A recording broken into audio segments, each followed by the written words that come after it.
Welcome to the 126th commencement of the Wharton School.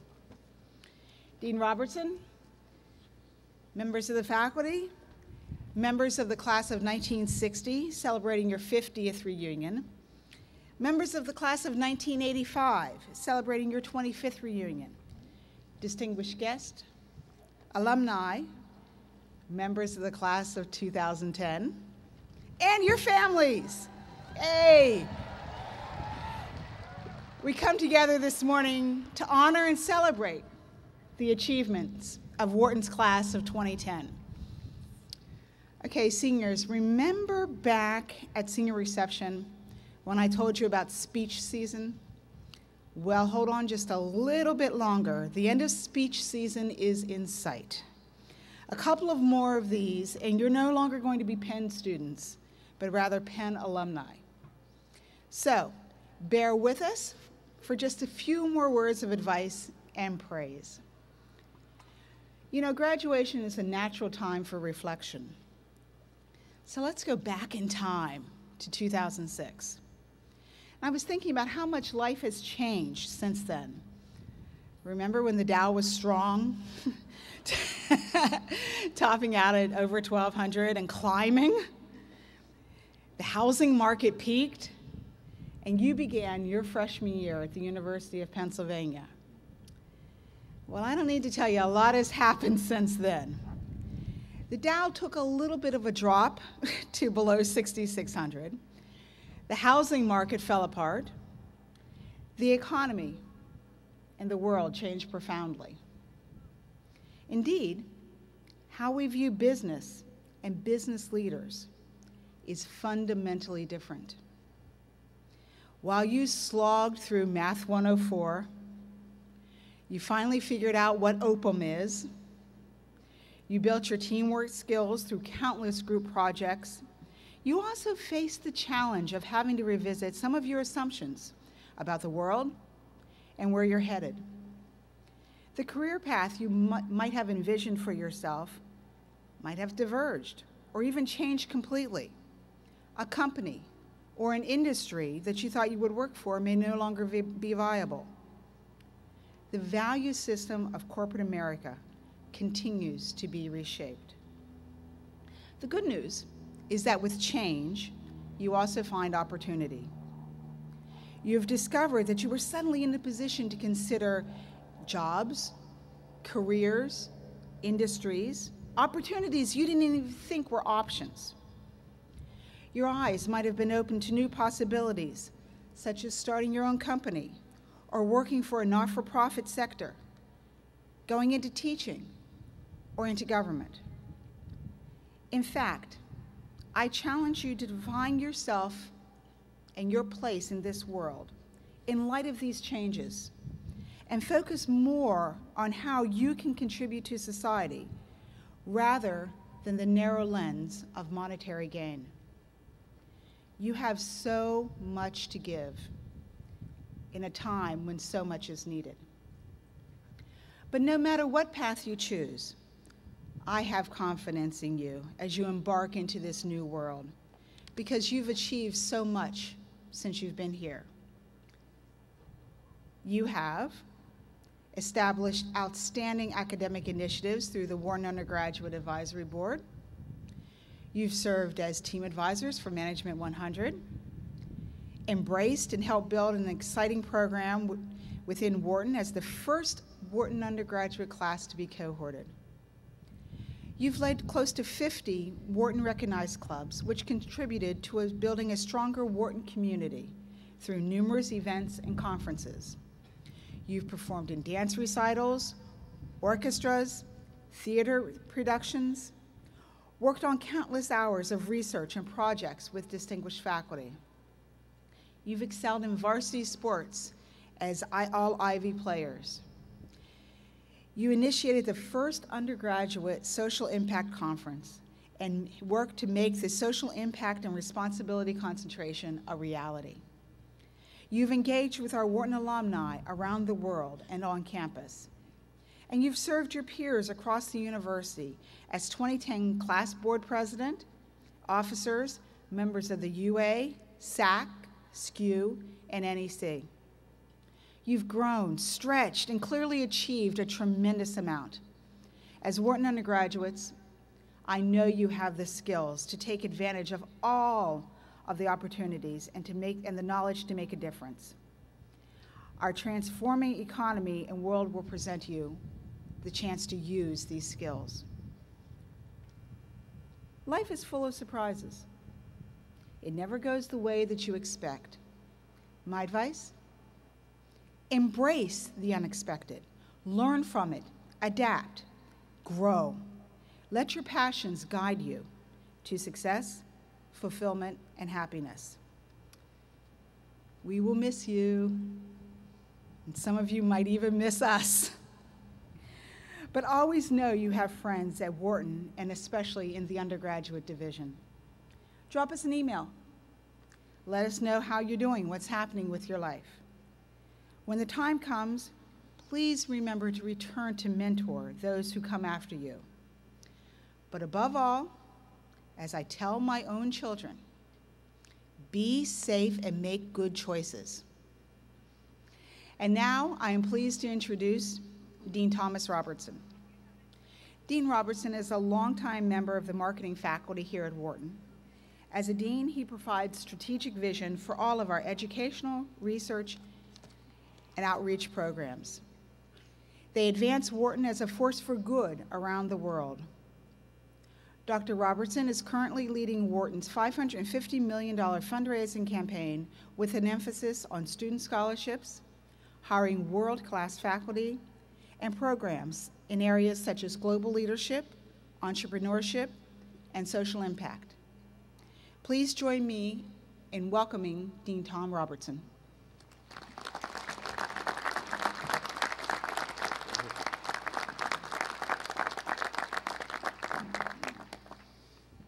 Well, thank you, Dean Phillips. I am inspired in my remarks this morning, to be brief, by the news that here in Philadelphia, the Registrar of Wills recently entered the shortest will and testament in the city's history, and it read, "Being of sound mind and memory, I spent it all." I think the parents in the audience might appreciate that sentiment. Now, parents, it's my sincere pleasure to offer you this morning these three magic words that warm every parental heart: no more tuition.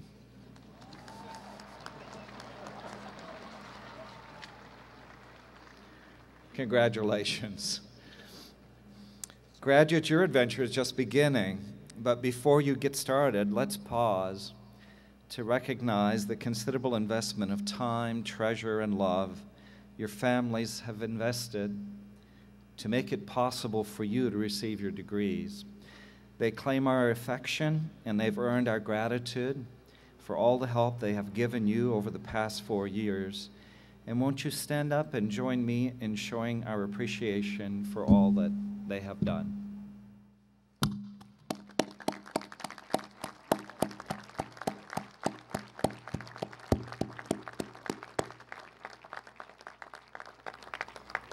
May be seated. I think it's interesting in Western society, when we get to key moments in life, someone puts on a robe. If you're being married, there might be clergy wearing robes.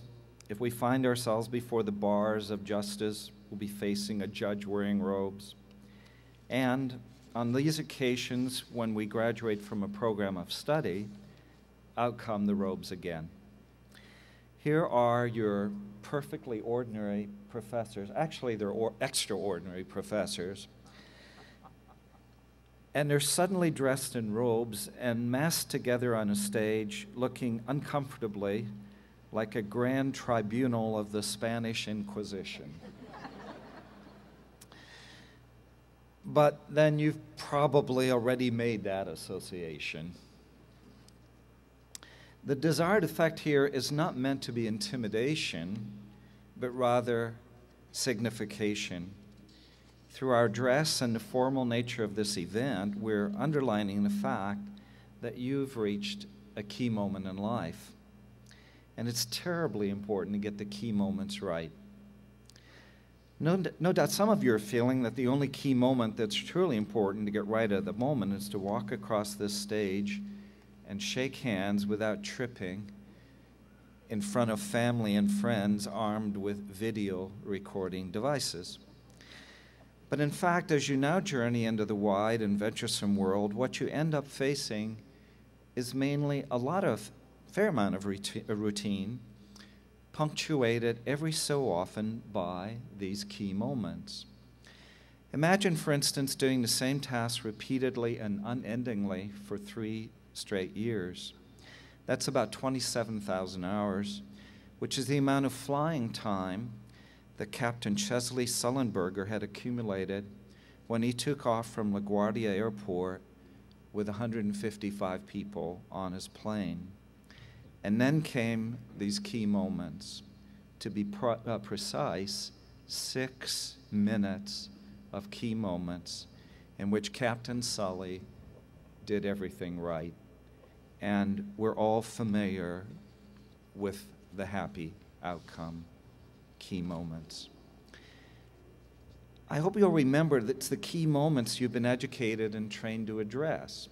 Your future employees and colleagues will know for certain that you're Wharton graduates because of your ability to put things right when they go wrong. Sometimes that will mean moving outside your comfort zone and doing something completely different. Perhaps not many people remember this, but the computer giant Intel started in memory chips, not the integrated circuit business. And Intel fashioned its culture and its self-image around being the best memory chip maker in the market. But by the early 80s, other competitors were producing high-quality, low-cost chips by the hundreds of thousands.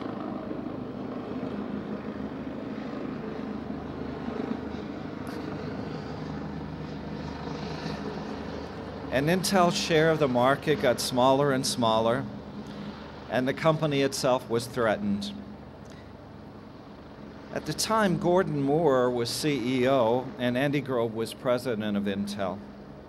And one day, at the darkest hour, Grove asked Moore, if we get kicked out and the board brought in new management, what should the new CEO do? And Moore shot back immediately, get out of memories. Okay, said Grove, then why shouldn't you and I walk out the door, come back in, and do it ourselves? Why not indeed? The key to effective leadership, which Moore and Grove so clearly possessed, is the ability to accurately assess the nature of a crisis and then do something about it. If the future is integrated circuits, then get out of memory, even if memory is what you do best. It's incredibly hard to make the major transitions from memory chips to integrated circuits, from embedded base to entrenched or to emerging technologies, and from manager to business leader. But that's what navigating the key moments is all about. It's a skill that in many different contexts, your professors have taught you over the past few years. Our founder, Joseph Wharton, was a staunch Quaker who believed there was a meaning and a higher cause to business beyond merely making money. A useful business education, he said, ought to produce solutions to the social problems incident to our civilization. And when he decided to dedicate part of his wealth to the creation of a new school, the Wharton School, it was specifically to train the next generation of great business leaders. They were to be, quote, pillars of the state, whether in public or private life. It's to this great tradition, and I would say to this great obligation, that I hereby welcome you, our newest graduates, Today, the only thing that remains is to set you loose upon the world. And judging by everything I've seen and heard of you from our faculty, the world had better watch out. Congratulations, graduates. Go forth, do great things, and always be proud of Wharton, for certainly we will always be proud of you. Thank you.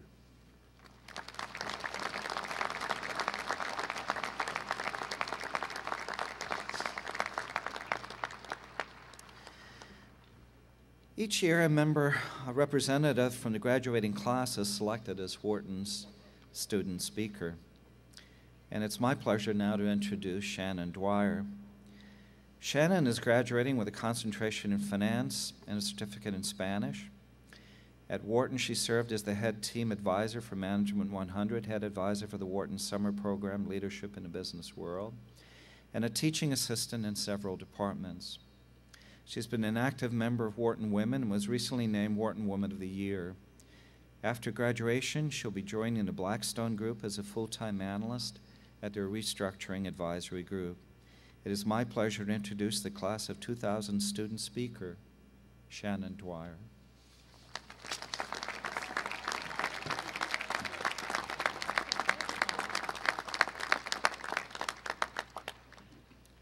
Good morning, Dean Robertson, Deputy Dean Gibbons, Vice Dean Phillips, faculty, staff, distinguished alumni representing all reunion years, family, friends, and classmates.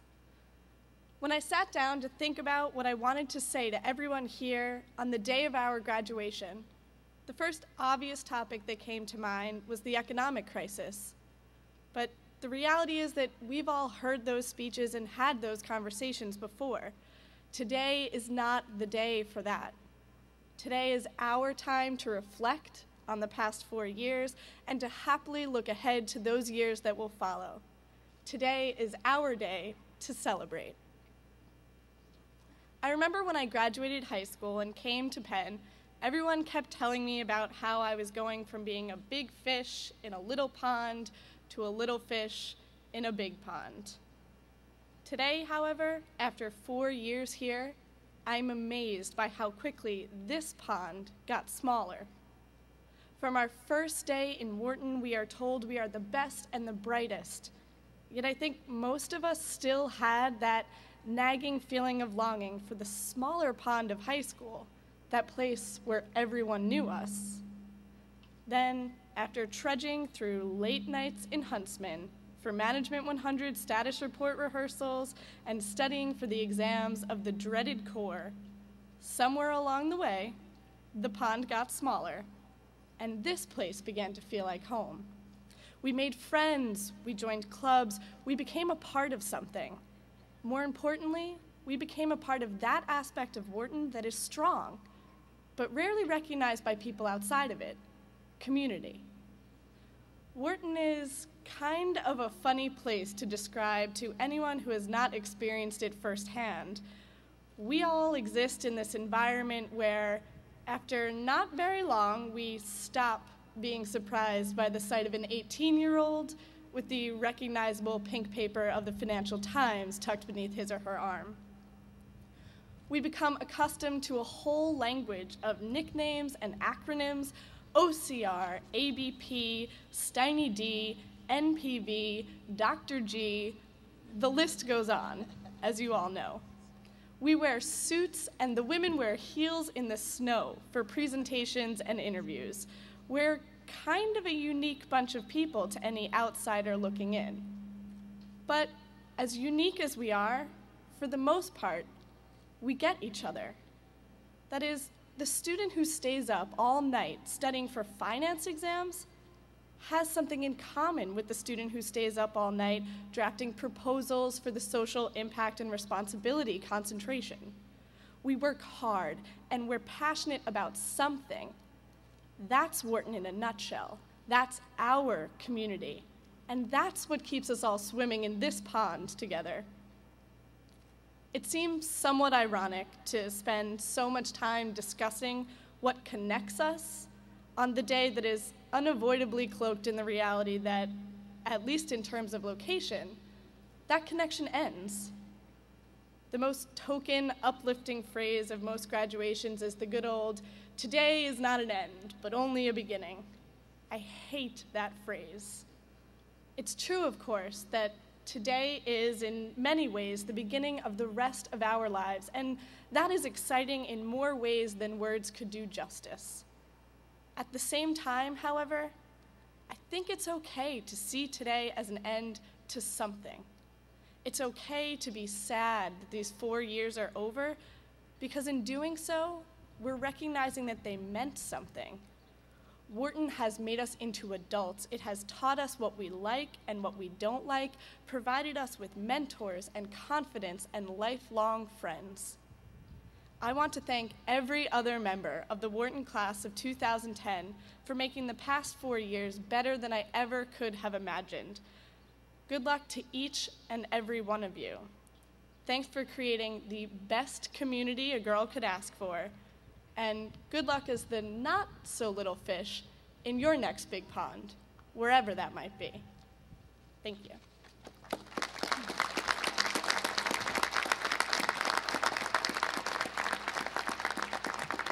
Thank you, Shannon.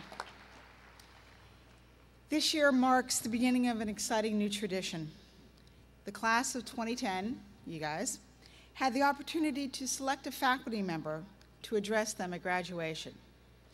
All the Wharton seniors had the opportunity to vote, and this year's faculty speaker is my friend, Professor Phil Nichols. Phil is an associate professor of legal studies and business ethics. He teaches classes on emerging economies, international business transactions, and corruption. Please join me in welcoming Phil Nichols.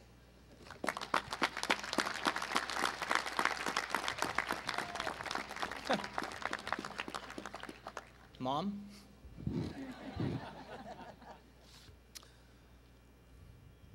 Hello. How y'all doing?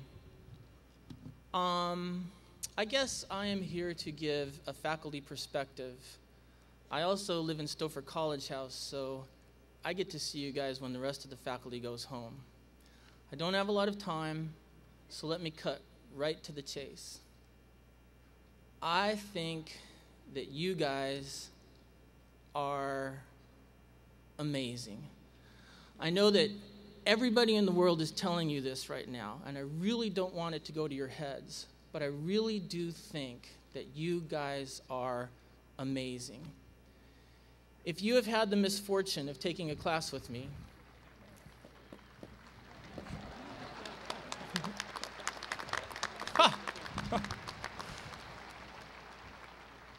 they like you. If you have had the misfortune of taking a class with me, you know that I start every semester by reminding you that 10 or so people applied for the seat that you are sitting in, that you were given the opportunity to attend one of the best universities in the world, and therefore, I am going to hold you to really high standards. And then, I do hold you to really high standards, and I'm, like, mean about it. And you guys totally live up to those standards. And I'm amazed. And not just in the class either. When I look around, I'm amazed at all the stuff that you do. You personally might feel like an average person here because maybe you kept your head down, weren't singled out for awards and stuff. But I've got to tell you, the average person here is a pretty amazing person anywhere else in the world. Thanks, Mom.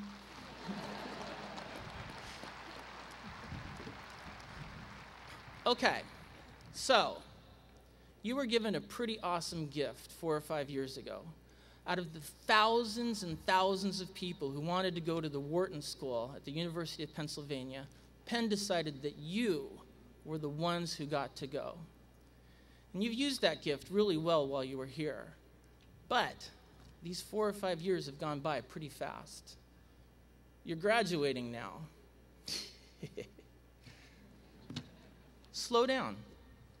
Appreciate that gift.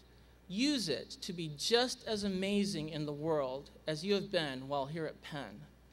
Find that strange and unique job that allows you to fulfill yourself. Do the small things. Help your neighbors out.